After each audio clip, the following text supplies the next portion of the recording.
जय हिंद। कैसे हैं आप सभी? आशा करती हूँ आप सभी बहुत अच्छे होंगे और इस समय आपकी तैयारी बहुत बहुत अच्छे स्तर से चल रही होगी, क्योंकि आपके पास कोई मौका नहीं है किसी भी तरह की लापरवाही अपनी तैयारी में करने का। तो आपके पास एक ही ऑप्शन है कि आप बिल्कुल जी जान लगा के अपनी तैयारी कीजिए। ठीक है, तो मेरी वीडियो के कमेंट सेक्शन में बहुत बच्चों ने, ज़्यादातर कॉमन सभी का एक क्वेश्चन ये था कि क्या मॉक लगाने ज़रूरी हैं या नहीं, और अगर ज़रूरी है तो कब मॉक लगाने चाहिए, कितने मॉक हमें लगाने चाहिए, मॉक लगाते समय किन किन बातों का ध्यान रखना चाहिए। तो ये कुछ कॉमन क्वेश्चंस थे जो भी तैयारी करते हैं बच्चे वो फेस करते हैं। मैंने भी अपने टाइम पे फेस किए थे, तो मुझे भी परेशानी हुई थी इन चीज़ों में। तो देखिए, मैं आपको बताती हूँ, मॉक लगाने इंपॉर्टेंट हैं एग्ज़ाम की। अगर आप किसी भी एग्ज़ाम की तैयारी कर रहे हैं और आप सीरियस तैयारी उस एग्ज़ाम की कर रहे हैं, तो आपके लिए सबसे ज़रूरी है कि आप मॉक लगाइए। क्योंकि मॉक इसलिए ज़रूरी है, पहली चीज़, आप जब प्रीवियस ईयर क्वेश्चन अटैम्प्ट करते हैं तो आपको पता चलता है कि पेपर का लेवल किस तरह का आएगा, आपको किस तरह के क्वेश्चन वहाँ देखने के लिए मिलेंगे। मतलब दूसरी चीज़, आपको जब आप मॉक लगाते हैं तो आप उस एनवायरनमेंट से, जो आपको एग्ज़ाम देते समय वहाँ पे आपको मिलेगा, उस एनवायरनमेंट से आप थोड़ा सा पहले ही फेमिलियर रहेंगे, तो आपको पेपर के समय ज़्यादा परेशानी नहीं होगी, क्योंकि आप पहले से ही मेंटली प्रिपेयर रहेंगे एग्ज़ाम देने के लिए। ठीक है, तीसरी चीज़, जब आप पेपर मॉक टेस्ट देते हैं तो आपको, क्योंकि एक टाइम लिमिट के अंदर सारी चीज़ें करनी होती है, तो आपको पहले से पता होता है कि आपको टाइम मैनेजमेंट किस हिसाब से करना है, आपको किस वे में अपने मॉक टेस्ट को लेके चलना है, ताकि आपका जो टाइम मैनेजमेंट है वो एक बेहतरीन तरीके से आप अपने टाइम मैनेजमेंट को मेंटेन कर लें। ठीक है, और जो चौथी चीज़ है वो ये है कि इससे आप अपनी जो गलतियां हैं उसे सुधारने की, आप बहुत इससे अच्छी तरीका है ये कि आप जो अपनी गलतियां हैं आप उन्हें बहुत अच्छे से सुधार पाते हैं, क्योंकि आपको पता चल पाता है कि कहाँ आपका जो सेक्शन है, कौन सा सेक्शन आपका वीक है और कौन सा सेक्शन आपका स्ट्रॉन्ग है। तो जो आपका वीक सेक्शन है आप उस पर और अच्छे से काम कर पाते हैं। तो मॉक टेस्ट बहुत ज़रूरी है, क्योंकि इस बार यूपीएससी का जो पेपर है वो ऑफलाइन होने वाला है। तो मैं आपसे यही कहूँगी कि जो आप अपनी तैयारी करेंगे वो आप मॉक टेस्ट की, वो आप ऑफलाइन मॉक टेस्ट की तैयारी करिएगा। क्योंकि अगर आप ऑनलाइन मॉक टेस्ट देंगे और फिर आप एग्ज़ाम में जब ऑफलाइन पेपर देंगे तो आपको टाइम मैनेजमेंट की बहुत समस्या आएगी। तो आप अपने ऑफलाइन कोई भी अच्छी मॉक टेस्ट की बुक खरीद लेना और उसी से आप अपनी तैयारी करना। दूसरी चीज़ कि आप मॉक टेस्ट कब देना शुरू करें। देखिए, किसी भी पेपर की अगर आप तैयारी करते हैं तो जब आपको लगे कि आपका 50% सिलेबस कंप्लीट हो चुका है, 50 to 60% सिलेबस कंप्लीट होते ही आप मॉक देना स्टार्ट कर दीजिए। भले ही आप पर डे मत दें, लेकिन हफ्ते में 2 बार, 1 बार आप मॉक देना शुरू कर दीजिए। उससे आपको पता चलता है कि आपका लेवल कहाँ पे एग्जिस्ट कर रहा है। और जैसे कि अब पेपर के लिए, यूपीएससी की परीक्षा के लिए आपके पास बहुत कम समय है, मैं पर्सनली ये कहूँगी कि पर डे आप एक मॉक तो दीजिए ही दीजिए। और अगर आपको ये ज़्यादा लग रहा है तो हफ्ते में कम से कम आप अल्टरनेट डेज पे अपना मॉक ज़रूर दीजिए। ये बहुत बहुत अच्छा तरीका है और बहुत ज़रूरी भी है आपके तैयारी को और अच्छा करने के लिए। ठीक है, तीसरी चीज़ ये पूछी गई थी कि कितने मॉक देने ज़रूरी हैं। तो ऐसा कुछ नहीं है कि इनका कोई नंबर फिक्स है कि आप 4 मॉक दीजिए, 5 मॉक दीजिए, 20 मॉक दीजिए, 25 मॉक दीजिए, बिल्कुल नहीं। जब तक आपको लग रहा है कि आप मॉक दे सकते हैं और पेपर के टाइम तक आप जितने मॉक दे पाएँ अपनी जो सुविधा के अनुसार आप उतने मॉक लगा सकते हैं। अगर आपको लग रहा है कि आप पर डे एक मॉक दे सकते हैं तो आप पर डे मॉक लगाइए। अगर आपको लग रहा है आप ऑल्टरनेट डेज पे मॉक देना चाहते हैं तो आप ऑल्टरनेट डेज पे मॉक दीजिए। अगर आपको लग रहा है कि आप हफ्ते में 2 या 3 मॉक दे सकते हैं तो आप हफ्ते में 2 या 3 मॉक लगाइए। मेन चीज़ ये है कि आपको मॉक ज़रूर लगाना है, उससे आपको एग्ज़ाम में बहुत बहुत ज़्यादा फ़ायदा देखने के लिए मिलेगा।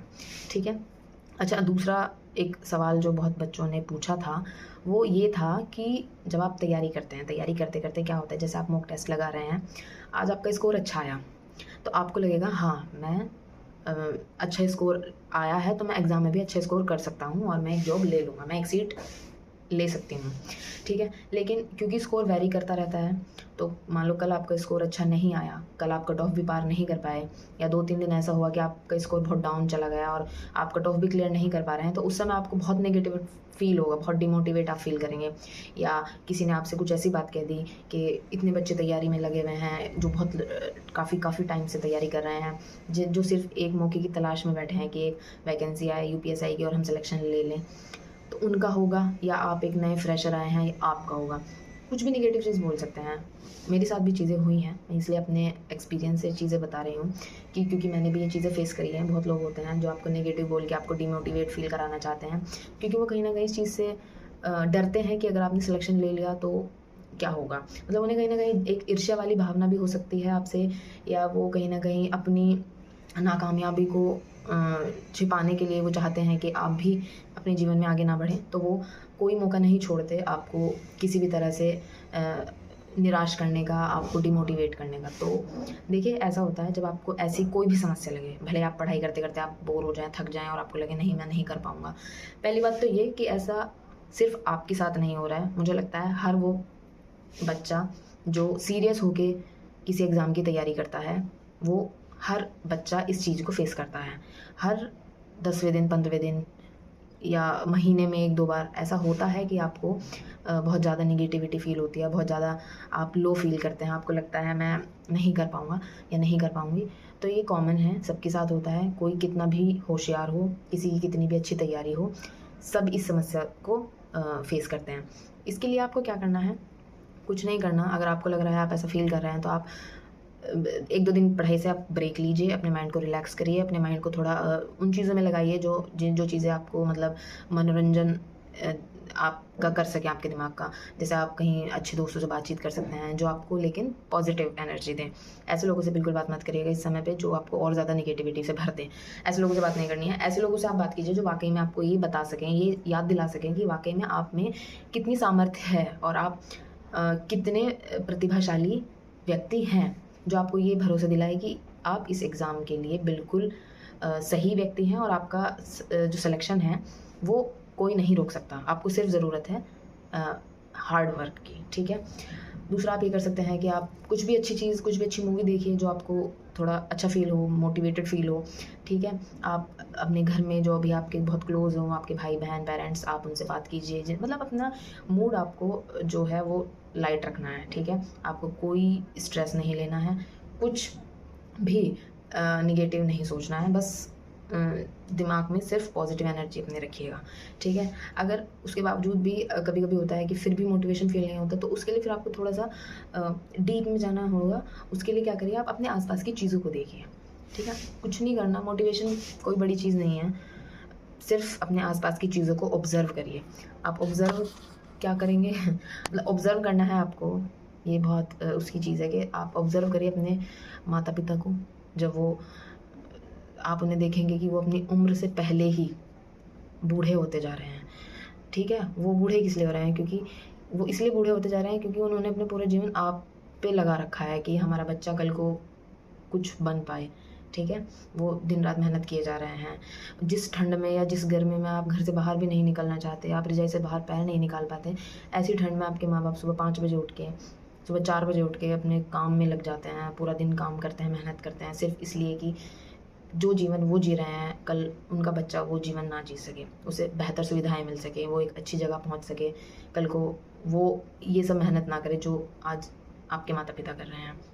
मोटिवेशन तब मिलता है जब आप देखते हैं कि आप कहीं बाज़ार में गए, कोई अच्छी चीज़ आपको पसंद आई, लेकिन उसका प्राइस इतना हाई है कि आपको सोचना पड़ रहा है और मन ही मारना पड़ गया कि नहीं, मैं ये अभी नहीं अफ़ोर्ड कर सकता हूँ, या अफ़ोर्ड कर सकती हूँ। तो मोटिवेशन तब मिलता है।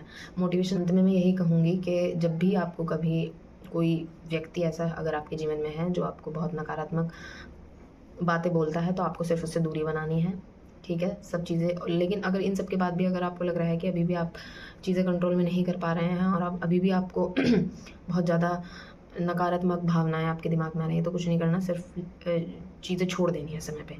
कुछ नहीं करना है, बस छोड़ देना है, टाइम के साथ सब चीज़ें सेटल हो जाएँगी।